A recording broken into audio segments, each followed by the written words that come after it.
So I don't understand that. Like when I guess I need a little more clarification what you mean by limited selection. Like limited by the state? It said, they have, on here, it says the classroom books is limited. How can the board expect teachers to engage all students when their selection of school, saying the school and the classroom, the books are limited? Well, I think there are a lot of very appropriate books that teachers have in the classroom. We have, I want to say, 30,000 books in libraries, and I think there have been about 100 that have been moved or removed from the shelves due to inappropriate material determined by educators to be inappropriate, so they have been moved off the shelves. So I don't know that I haven't heard that real issue. I'm just going to be honest.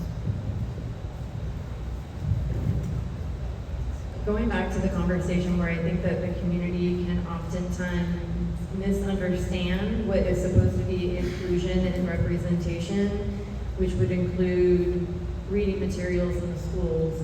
So minority groups, whether it's LGBTQ or race or ethnicity or religion, perform better academically if they feel included and represented in their schools. So having characters, books, stories within the classrooms that are relatable to them or connect to them in a unique way is an important part of that inclusion and representation. I'm not sure if that's answering the question, but it's what popped to mind.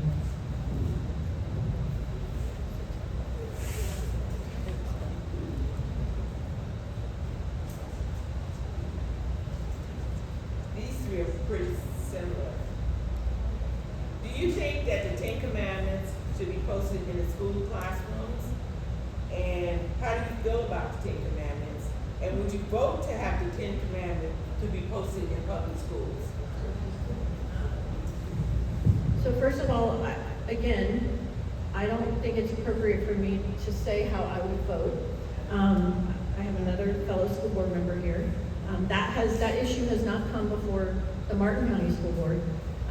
I do believe, personally, I believe in the 10 Commandments. I am a person of faith, and I do believe in them personally.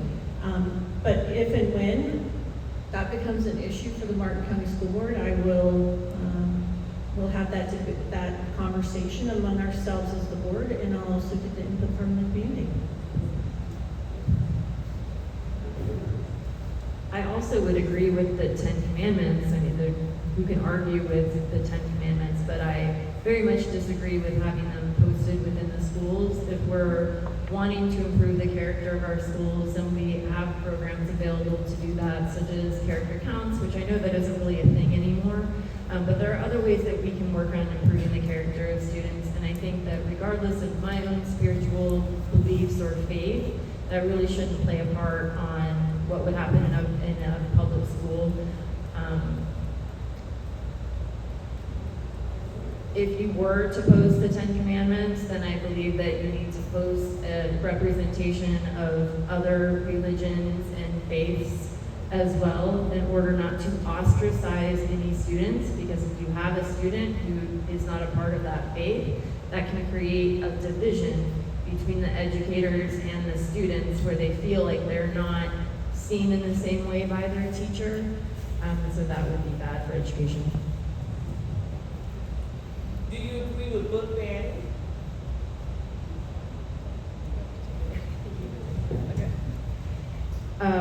Some people prefer the language book removals, and I'm fine with that because I don't want to get hung up on the term.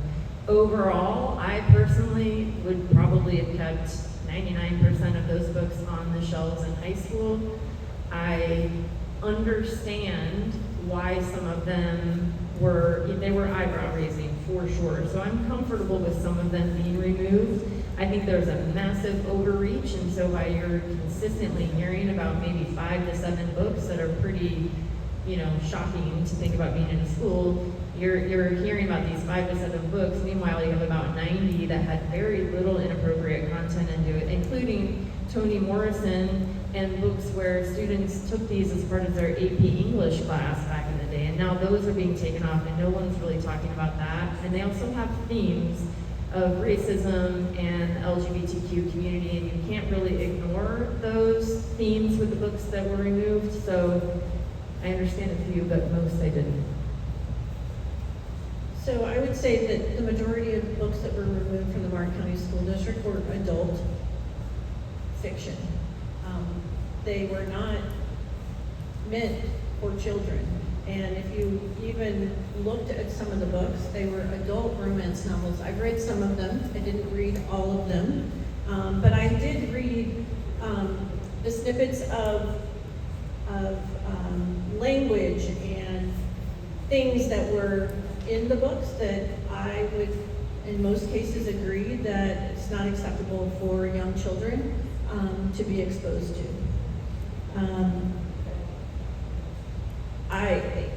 We have a process in Martin County, and I know Ms. Thomas mentioned that she trusts the educators. So do I. I trust them. They made these decisions. The board, not a single book has come to the board that the educators didn't make that recommendation, and I support them and I support their decisions.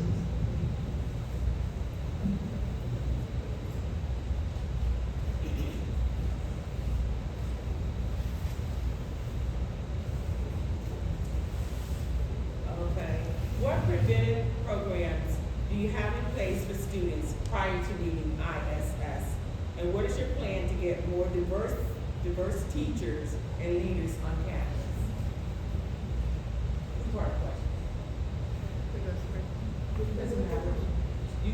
Do you agree, disagree, or just give me your comments on it, please? So I think, I know that our HR department is extremely focused on getting more diversity. It's a tough market out there in the whole, not just in Martin County, but in the United States. People are not going into the teaching field anymore. And this is not just something that happened within the last couple of years. It's been a slow decline. And when you look at our colleges, there are not as many students going into education as used to be. So I think that that's one of the issues. But we do make a concerted effort, and it's really important to me as a school board member and also as a parent that we do have diversity in our schools. And it is true. I had, just a male teacher teaching a male is really impactful. I had that own experience with my son who struggled with math. As soon as he had a male teacher, it changed his world as far as math goes. So I know that there is that, there's value in that. In relation to the question about ISS and what's in place to help with that, when I was working for the district, I went through a training for restorative practices, and all of the administrators went through that training, and it was a different way to think about student behavior. It was a different way to think about discipline instead of this hard-lined, black and white approach. Both myself and the other people who went through the trainings found it to be very powerful and effective. It was a lot of training and work, but it prioritized really connection and relationships between the educators and the students themselves. I don't know exactly where teachers are with utilizing that approach, but my suspicion is it's gone. It's unfortunate though, because that type of connection and relationship